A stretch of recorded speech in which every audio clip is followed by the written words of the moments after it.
Comment aborder les énergies renouvelables dans le débat public? On en parle avec nos premiers invités. J'invite à me rejoindre la directrice de BVA Excite, société d'études et de conseil spécialiste de l'analyse comportementale. On accueille Adélaïde Zulfi Karpasik. Merci beaucoup, madame, d'être avec nous. Je vous invite à vous asseoir. Autre intervenant, il était déjà avec nous l'an passé, on le remercie de sa fidélité, c'est le secrétaire général de la Fondation Jean Jaurès, Gilles Finkelstein. Merci d'être avec nous également.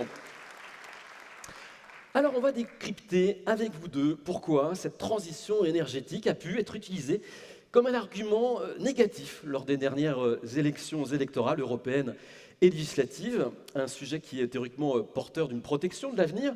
Donc cela interroge vraiment sur la place de la transition énergétique et donc des ENR dans le débat public. Alors on a besoin de comprendre et on va essayer de comprendre avec vous. Adélaïde Zulfi Karpasik, on va commencer avec vous. Comment vous expliquez cet apparent recul des sujets de transition écologique et énergétique dans le débat public? C'était particulièrement flagrant lors des dernières élections.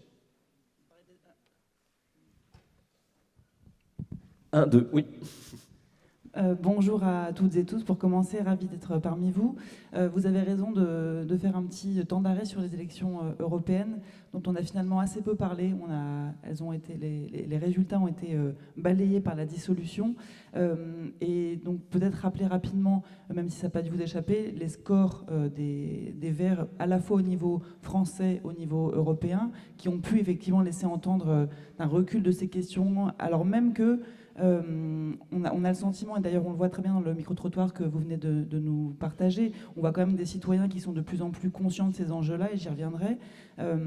Et dans le même temps, on a effectivement on a de plus en plus d'experts qui alertent sur été après été, l'été le plus chaud, etc. Et on sait que les citoyens sont au courant, donc les résultats auraient dû être bons pour les Verts. Or, en France, on a eu un net recul. On est passé de 12 députés en 2019 à 5 députés seulement, en évitant de peu la débâcle électorale. Et au niveau européen, on a observé globalement, je dis globalement parce qu'il y a des pays où les Verts ont progressé, mais ce même recul en passant de 72 élus à 52 élus lors des derniers scrutins. Donc effectivement, on a le sentiment d'un recul de ces questions écologiques. Pourquoi? Alors, il y a des questions, il y a des explications d'ordre politique, et je ne vais peut-être pas m'étendre dessus parce que c'est moins le sujet, et des facteurs plutôt d'ordre socio-psychologique. Sur les facteurs politiques, rapidement, il y a eu pas mal de clés d'explication. Il y a, ne serait-ce qu'en France, il y a eu un sujet d'incarnation, ou plutôt de déficit d'incarnation, avec une candidate qui était assez peu identifiée, voire pas du tout identifiée du grand public. Au niveau européen, on voit quand même que globalement, la question des énergies renouvelables et la question de la lutte contre le réchauffement climatique en général a pâti notamment de la rhétorique du PPE qui s'est attaqué au pacte vert. Ça, c'est pour les sujets, les éléments explicatifs d'ordre politique, mais je ne vais pas m'y attarder. Ce qui m'intéresse ici, c'est pourquoi est-ce que les citoyens, on a le sentiment qu'effectivement, ils sont dans une espèce d'ambivalence entre une prise de conscience d'un côté et un vote qui ne traduit pas forcément cette prise de conscience. Je dirais qu'il y a un élément qui est central, et on l'a touché du doigt tout à l'heure dans l'introduction de Junissen, qui a évoqué les horizons temporels qui sont parfois dissonants. Et on retrouve ce sujet-là avec la question de la lutte contre le réchauffement climatique et la question de la transition en général, avec des citoyens qui ont beau avoir une prise de conscience de plus en plus importante de ces sujets-là, et qui dans le même temps, dans le présent, ne traduisent pas, ne reflètent pas cette prise de conscience dans leurs actes, et notamment dans leur vote. Et c'est notamment, on voit très, très nettement, et c'est un des enseignements des sciences comportementales, pour ceux d'entre vous qui sont un peu familiers de ce sujet, ce que nous disent les sciences comportementales, c'est que l'être humain n'est pas un être rationnel, au contraire, il est très irrationnel, mais il est irrationnel de manière très prévisible. On connaît les différents biais qui vont affecter ces prises de décision, et il y a un des biais qui est très flagrant et très pertinent dès lors qu'on s'intéresse aux questions climatiques, et le biais du temps présent. Si j'essaye de schématiser, c'est cette difficulté à articuler le temps long, le temps court, l'individu et le collectif, et en permanence, les individus doivent effectuer des arbitrages entre les sujets qui leur sont proches et immédiats et des sujets qui leur sont plus lointains et durables. Or, jusqu'à présent, et c'est de moins en moins vrai, mais jusqu'à présent, la question de la transition, elle pouvait leur apparaître un peu lointaine. On parle de la planète, on parle de demain, et elle vient percuter des sujets qui leur sont plus quotidiens. Je pense notamment au pouvoir d'achat en France. Mais ce qui s'est produit de manière concrète lors des élections européennes, c'est que quand on demande aux gens en fonction de quoi ils ont effectué leur choix de vote, eh bien, ils ont priorisé des sujets qui leur étaient plus proches et immédiats. Donc le pouvoir d'achat en France, la question de l'immigration. Ailleurs en Europe, on a retrouvé ces questions des flux migratoires, des questions de santé. Donc on a cette difficulté, mais néanmoins, j'aimerais terminer là-dessus, on voit quand même que dans la durée, c'est un sujet qui s'impose progressivement, qui reste dans les consciences. Il y a 10 ans de ça, quand on regardait les baromètres sur les préoccupations des citoyens, la question de la transition, elle était absente, la question du climat était totalement absente, ou alors reléguée en queue de classement. Progressivement, elle est apparue dans les enquêtes à partir de 2017. On a vu un début de prise de conscience, d'abord au sein de populations qui peut-être avaient le temps et les moyens de se poser cette question-là. D'abord les catégories les plus éduquées, les plus aisées, les cadres, et puis progressivement, à la faveur d'un vécu de plus en plus évident pour chacun, des conséquences du changement climatique, on a eu un sujet qui est devenu présent dans l'ensemble des catégories de la population. Et dernier résultat pour étayer mon propos, on a réalisé une enquête, nous, juste fin août, sur les préoccupations des Français en cette rentrée. Certes, le pouvoir d'achat domine toujours, certes, on retrouve les sujets d'immigration et de santé, mais on a cette question environnementale, la question de la transition qui est crantée à la 4e place, et je trouve que c'est assez encourageant de voir que cette prise de conscience, elle est quand même installée, même si effectivement il y a des éléments qui expliquent qu'elle ne se traduit pas forcément en actes et en vote. Et ce qui est très intéressant, c'est que ces Français, ils savent un petit peu quelle transition ils souhaiteraient, hein, puisque vous avez publié pour la Banque européenne d'investissement un indice, c'est un indice de connaissances qu'ont les citoyens européens et français du changement climatique. Et alors les résultats sont intéressants parce que ces Français, ces Européens, ils aimeraient une transition qui soit une transition juste. Oui, c'est un des autres éléments qui vient expliquer peut-être cette mise à distance ou ce rejet partiel de la question de la transition. Jules Nyssen évoquait dans son introduction ce rapport de la Cour des comptes qui fait état d'une nécessité d'une juste répartition des efforts. C'est exactement ce sentiment qu'ont les Français. La transition, elle doit se faire de manière juste, de manière équitable. Ils n'opposent pas du tout la question de la transition vers une économie bas carbone à la lutte contre les inégalités. Au contraire, ils nous disent à plus des 2/3, je vous cite ce chiffre de 68%, que la transition vers une économie sobre en carbone ne peut se faire que si l'on s'attaque en même temps aux inégalités. Et on mesure le même résultat à l'échelle européenne. C'est une enquête qu'on mène auprès de 30 000 citoyens. Donc on voit bien qu'il y a un lien étroit à faire pour avoir le sentiment que c'est vraiment ça, que l'effort demandé, il est juste et qui ne pèse pas en particulier sur les catégories les plus vulnérables. Ils sont rendus encore plus vulnérables par cette question de la transition, puisqu'on sait que la précarité énergétique, c'est un sujet. On sait qu'en dépit des aides, des subventions, faire des travaux de rénovation, c'est plus difficile pour les foyers les plus précaires. Donc il faut vraiment corréler ces deux sujets. Et fort de ce constat, les Français soutiennent les politiques fiscales écologiques qui visent à réduire les inégalités. Ça rejoint là aussi l'introduction de M. Nyssen qui disait que la question de la fiscalité est le chantier le plus important auquel s'atteler pour accompagner cette transition. Les Français, là-dessus, ils sont matures. En tout cas, dans leur majorité, ils sont les 3/4 à se déclarer favorables à la mise en place d'une taxe carbone sur les revenus et les recettes. Ils sont les 3/4 également à se déclarer favorables à une réforme de la fiscalité sur les combustibles fossiles. Et je vous cite un dernier chiffre, ils sont également plus de 7 sur 10 à être favorables à la création d'une taxe progressive sur les émissions de carbone. Donc on voit bien qu'il y a un terreau favorable à ça. Et dernier point, et là je pense que c'est important de s'arrêter dessus, dans ce contexte, on a même 53% des Français, alors vous allez me dire, c'est une petite majorité, c'est pas la majorité absolue et écrasante, enfin absolue si, mais pas écrasante. Ils sont 53% à se dire prêts à payer davantage d'impôts sur le revenu pour financer des actions climatiques qui bénéficieraient aux plus vulnérables. Alors évidemment, c'est du déclaratif. Évidemment, on est sur une petite moitié, mais je pense que ça dit quand même quelque chose, encore une fois, de cette maturité, puisque quand on sait à quel point la question de la fiscalité est un sujet inflammable en France, notamment la fiscalité écologique, quand on regarde pas si loin derrière 2018, 2013, les bonnets rouges, on sait que c'est un sujet et je trouve que ça traduit quand même une évolution sur ces questions. Merci. Gilles Wittgenstein, ces études sont vraiment intéressantes. Est-ce qu'on doit comprendre qu'il ne faut pas confondre l'opposition à certaines politiques climatiques comme une opposition finalement générale à la politique climatique? Je vous pose cette question parce que sur votre site internet, sur le site de la Fondation Georges Jaurès, j'ai trouvé une note très intéressante sur le sujet du chercheur Théodore Talon. Je vois votre regard. D'abord, bonjour, je suis heureux de vous retrouver après le colloque de l'année dernière. Je repars de la formule que vous avez utilisée au début et sur laquelle Adélaïde a commencé, sur apparent recul. La question, c'est comment on documente cet apparent recul. On peut, c'est ce qu'a fait Adélaïde, partir du résultat des dernières élections et constater en France, comme en Europe, le recul des partis écologistes. Mais c'est sans doute, c'est à l'évidence même, un indicateur qui est insuffisant parce qu'on pourrait considérer que d'autres formations politiques se sont saisies de cette question-là. On pourrait le faire en décryptant le débat politique et électoral. On a eu 4 élections qui se sont déroulées depuis 2022.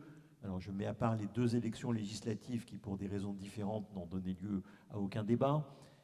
Mais il y a eu un embryon de débat sur la politique énergétique à l'élection présidentielle de 2022. C'est un des rares sujets dont on a débattu. Et on a, je crois, une dégradation quand on regarde le débat aux élections européennes, où là, il y avait vraiment une forme d'affrontement autour d'un slogan et de la formule du pacte vert. Et puis, il y a une troisième manière d'attraper cette question, c'est d'analyser la hiérarchie des préoccupations et l'évolution de la hiérarchie des préoccupations. Et ce qui est intéressant, c'est qu'on a un mouvement contradictoire en réalité. C'est que d'un côté, on a, par rapport à il y a 20 ans ou par rapport à il y a 10 ans, une très nette progression de la préoccupation environnementale. Et d'un autre côté, depuis quelques années, elle est concurrencée par d'autres préoccupations qui montent également. Et donc, moi, je ne reprends pas cette expression du recul. Je pense que ce que nous vivons, et je crois que c'est très important de le penser comme ça, c'est une mutation de la question climatique, au sens où elle ne relève plus d'abord ou seulement d'un affrontement de scientifiques, de questions techniques ou de questions éthiques, mais qu'elle est rentrée dans l'atmosphère politique. Ça, c'est un élément déterminant. Après, pour le meilleur et pour le pire, mais ça peut être aussi pour le meilleur. Je reviens, je prolonge sur le... Est-ce qu'on peut dire qu'il y a une opposition, non pas à la politique climatique en général, mais à certaines politiques climatiques? C'est là où, de fait, il faut essayer d'être plus précis et, je crois, de revenir sur 2 questions. Opposition à quoi et opposition de qui? Opposition à quoi? Il y a beaucoup de choses qui rassemblent et qui rassemblent massivement les Français sur la nécessité d'agir, l'idée qu'il y a urgence, y compris sur l'idée qu'ils doivent changer leur mode de consommation et leur mode de vie en profondeur. Ce qui divise, Adélaïde l'a évoqué, en gros c'est 2 choses, ce qui touche au social, elle l'a dit, et aussi ce qui bouleverse le culturel. Quand on voit ce qui se passe sur la voiture ou sur l'éolien, il y a ça aussi. Et derrière, et c'est pour ça que ça vient s'encastrer dans un débat plus large, on est dans un pays où, plus qu'ailleurs, il y a l'idée que c'était mieux avant. Et donc, quand on a du mal à se projeter dans l'avenir, il y a un blocage pour ce type de changement. Ça, c'était en 2 mots, opposition à quoi? Maintenant, je termine par le opposition de qui? Pourquoi je termine par là? Parce qu'il y a beaucoup de facilité dans le débat public. On oppose, on dit les jeunes sont plus sensibles que les plus âgés. Les bobos que les prolos, les ruraux que les urbains ou le contraire.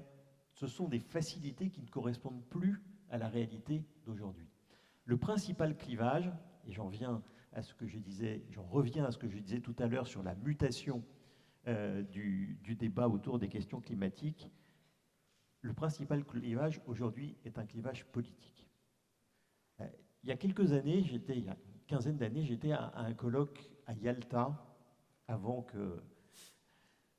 l'invasion de la Russie, et il y avait une table ronde dans laquelle il y avait un conseiller de George W. Bush qui s'appelle Karl Rove, qui est son conseiller politique, qui était connu pour ne pas être vraiment une colombe et pour son sens de la provocation. Il y avait à côté de lui un conseiller de Vladimir Poutine. Et il avait commencé, c'était sa première phrase, « Nous avons 3 problèmes avec la Russie, KGB ».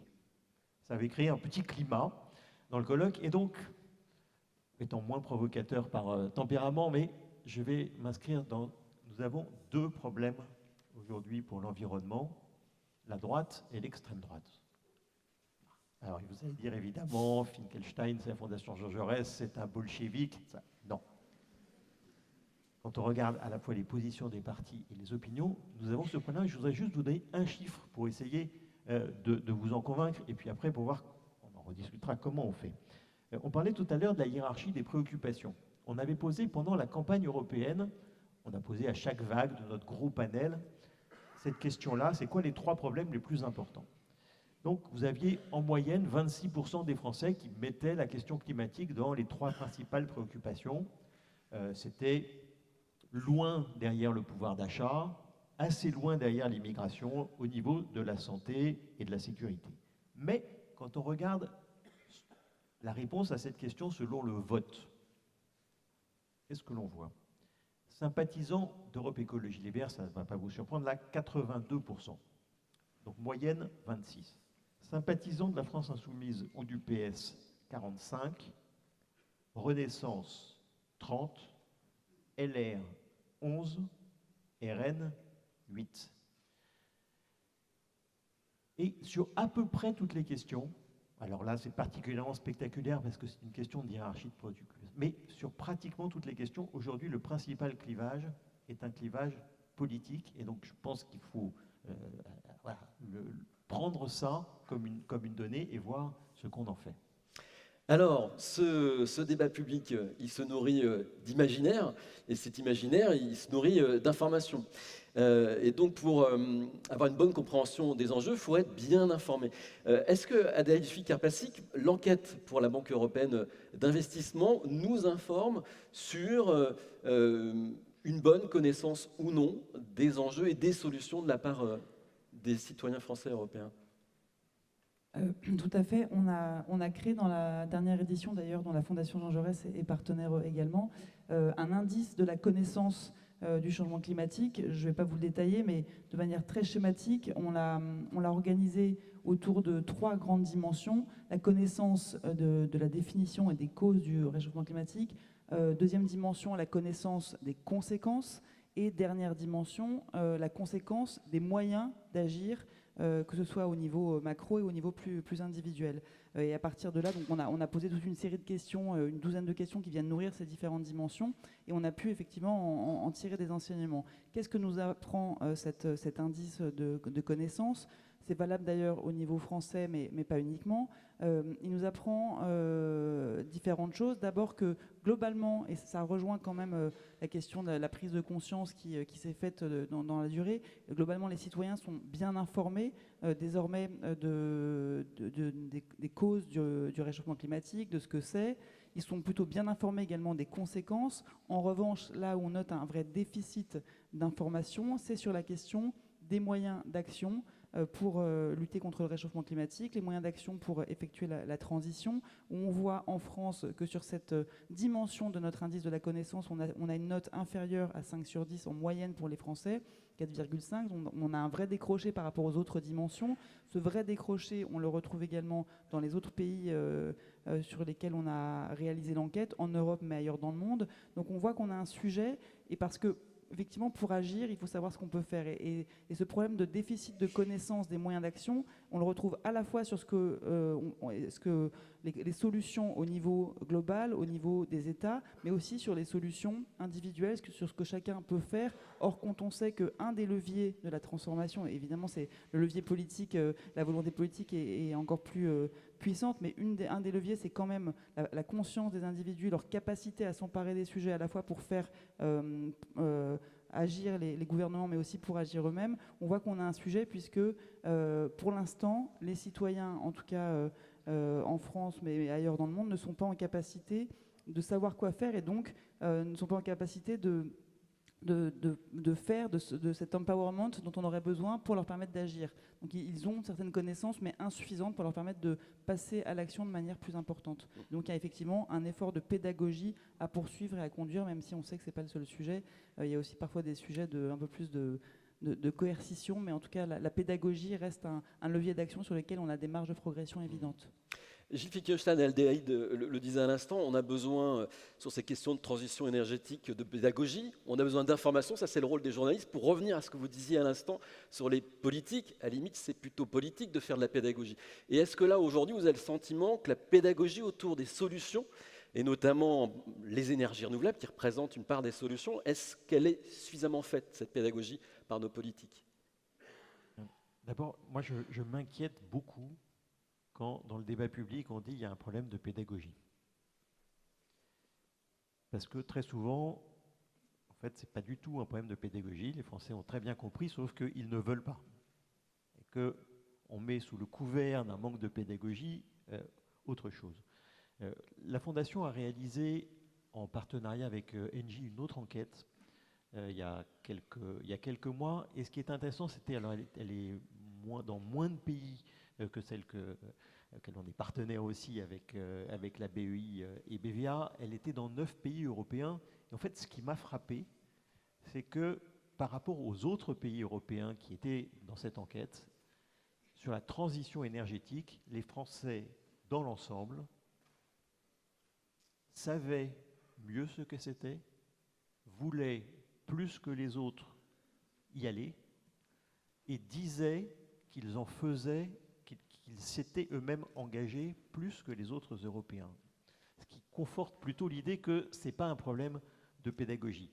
Je ne rentre pas dans le détail des chiffres, je vous renvoie à l'enquête. Ça ne veut pas dire qu'ils savent vraiment, ça ne veut pas dire qu'ils en font suffisamment, mais je pense que le problème principal n'est pas un problème de pédagogie, même si on doit sûrement pouvoir faire mieux. Et ce qui m'avait frappé, je termine par là, c'est que la transition était percutée par 3 choses. Le contexte économique. La France était le pays dans lequel la tension entre la transition et le pouvoir d'achat était de loin la plus forte. Par la défiance généralisée. Plus qu'ailleurs, on n'avait pas confiance dans les institutions au sens large pour mener cette transition, ou on n'avait pas confiance dans l'avenir. Et on pensait que, par exemple, la neutralité carbone à horizon 2050 était beaucoup plus qu'ailleurs un horizon impossible. Et enfin, elle est percutée, et je poursuis de tirer ce fil, par le débat politique. Et on voit que le débat a un impact parfois positif et parfois négatif sur la perception de ces questions-là. Il a eu un impact, notamment pendant la campagne présidentielle, sur le nucléaire. Et il a eu un impact dans l'autre sens sur l'éolien. Là aussi, on le voit, je pense au baromètre que vous avez dû voir de l'IRSN il y a peu de temps. On voit qu'il n'y a pas un problème avec les énergies renouvelables. L'énergie solaire est parée de toutes les vertus, mais il y a un problème spécifique avec l'éolien. Alors, si ce n'est pas une question de pédagogie, est-ce que ce n'est pas une question de discours? La Fondation Jean Jaurès a mis en avant sur son site internet une petite note avec des propositions pour renouveler le discours écologique. Il y a plusieurs priorités. Quelles sont vraiment les priorités qu'il faut retenir? Vous commencez à préparer la prochaine élection présidentielle, et vous avez raison. Vous avez raison parce que je pense que les questions climatiques peuvent avoir une place centrale dans la prochaine élection présidentielle. Parce que, je l'ai évoqué, ces questions sont rentrées dans l'atmosphère politique. C'est à la fois une priorité importante et un sujet clivant, 2 conditions qui font que ça peut être une question importante, et parce que la caractéristique de la prochaine élection présidentielle est que c'est une élection sans le président sortant. Et que les élections présidentielles sans président sortant sont souvent des élections dans lesquelles il y a plus de débats. Donc, ça peut occuper une place centrale. Et si j'avais une recommandation à vous faire, à vous, acteurs des énergies renouvelables, c'est faites à votre manière, faites de la politique. Ça veut dire quoi? D'abord, intéressez-vous à la demande, pas seulement à ce que vous produisez, mais à la demande, c'est-à-dire aux citoyens. Vous êtes souvent dans un truc de B2B, Eh bien, souvent, pour réussir le B2B, il faut passer par faire du B2C2B, passer par le consommateur ou par le citoyen. Deuxièmement, susciter l'intérêt. Vous êtes souvent sur des sujets qui sont hyper techniques. Il y a des manières d'en faire des questions d'opinion, d'imaginer des études qui sont originales, par exemple sur les questions de connaissance, tout ce qui permet de comprendre les biais des citoyens. Ça crée c'est intéressant, ça a de l'écho. Ce que vous faites sans doute, mais que vous ne rendez pas public, l'analyse des discours sur la transition dans les réseaux sociaux ou dans la presse. Rapport là-dessus, intérêt. Des études locales, là où il y a des implantations d'infrastructures. Là aussi, c'est des choses qui peuvent susciter de l'intérêt. Et puis, je termine par là, dessiner l'avenir. Ne pas seulement construisez les infrastructures, aidez à dessiner l'avenir. Je disais qu'il y avait un problème de projection dans le futur et que c'est pour ça qu'on était plus qu'ailleurs un pays de nostalgie. Il y avait un slogan en mai 68 qui était « assez d'actes, des mots ». Alors, je crois qu'il y a besoin de beaucoup d'actes, mais il y a besoin aussi de plus de mots et vous devez y prendre votre part. Merci Gilles Finkelstein. N'hésitez pas à réagir via SMS ou via l'appli Imagina. Je relirai vos remarques ou vos questions à nos internautes et intervenants.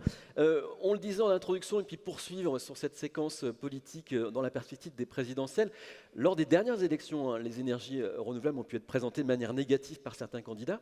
Donc on a envie de voir avec vous, Adélaïde, comment le sujet de la transition énergétique pourrait retrouver une juste et sereine place dans ce débat public.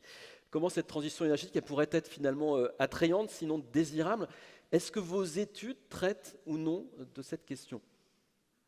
Elle traite de cette question de façon plus ou moins directe, mais Gilles a déjà esquissé des pistes. Il parlait tout à l'heure de mutation de la question climatique et je le rejoins. Enfin, moi, le sentiment que j'ai, c'est qu'on est vraiment sur un moment de charnière, de tension, et c'est cette tension qu'il faut qu'on arrive à dépasser, la tension entre le sentiment que d'un côté, il y a les questions climatiques, et d'un autre côté, il y a les sujets sociaux, économiques, et vous parliez à l'instant des candidats qui ont pu pointer du doigt l'écologie. Effectivement, c'était le cas notamment du RN, qui a parlé d'écologie punitive. Et en fait, je pense que le sujet, c'est quand même révélateur aussi. Alors, je rejoins Gilles sur le fait que on observe un déclivage politique. Ces clivages politiques, ils recoupent en partie seulement parce qu'il y a de l'idéologie derrière, mais ils recoupent en partie des clivages socio-économiques. On sait qu'une partie de l'électorat RN, ce sont plutôt des classes populaires, qui sont des gens qui ont le moins de moyens. Et on voit bien dans nos enquêtes que la crainte principale, elle est que les politiques en faveur du climat, en faveur de la transition, se fassent au détriment du pouvoir d'achat de chacun. Et dans les enquêtes, donc pour répondre à votre question de manière plus directe, dans nos enquêtes, les Français nous disent, près de 8 sur 10 nous disent que les politiques en faveur de l'environnement auront un impact positif. Mais en revanche, ils sont partagés sur les répercussions. S'ils sont une majorité à être persuadés que ces politiques, et ça rejoint un peu le micro-trottoir qu'on a vu tout à l'heure, auront un impact positif sur l'emploi, sur la création d'emplois, qu'elles auront un impact positif sur leur bien-être, sur leur santé, ils sont beaucoup plus dubitatifs sur ces politiques de transition énergétique en ce qui concerne leur pouvoir d'achat. On a seulement 23% des Français, 23%, donc c'est vraiment une minorité qui estime que les politiques de transition auront un effet positif sur leur pouvoir d'achat. Donc on a une vraie crainte là-dessus et je pense que l'enjeu, il est de réussir à dépasser cette tension, à réussir à mieux articuler. Alors cette articulation, elle passe par peut-être des aides renforcées aux foyers les plus précaires, mais elle passe aussi dans la capacité du discours à faire que chacun se sente peut-être davantage concerné par ces sujets, en réussissant à les ancrer davantage dans le quotidien de chacun.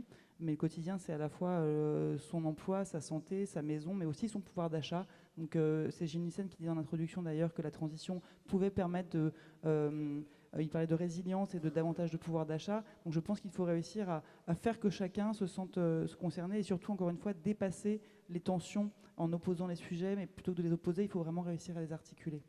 Gilles Finkelstein, vous avez le sentiment qu'on rentre un peu dans une bataille idéologique dans la perspective de la présidentielle, autour du calendrier de la lutte contre le changement climatique, entre les urgences, celles du quotidien, celles de la planète ? pourrais répondre d'un mot, qui est oui. Je ne sais pas si vous vous satisferez de ce mot-là, mais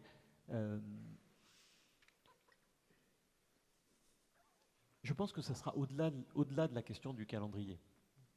Il y aura une bataille de est-ce qu'il faut aller un peu plus vite ou un peu moins vite, mais il y aura aussi des batailles sur dans quelle direction faut-il aller. Et donc, je pense que ce sera un débat encore plus lourd, encore plus important, et que donc, voilà, il faudra y prendre sa part. Très bien, Adélaïde, un mot de conclusion? Non, je pense qu'on a dit l'essentiel. Encore une fois, je pense que voilà, effectivement, il y a plein d'enjeux de pédagogie, mais surtout, effectivement, je pense qu'il y a un sujet d'articulation des différents sujets, de dépasser les tensions pour être plus dans la construction de quelque chose de positif. Eh bien, un grand merci à tous les deux. On peut vous applaudir, Jim Klopfenstein, Adélaïde Fikar-Plasik, merci beaucoup.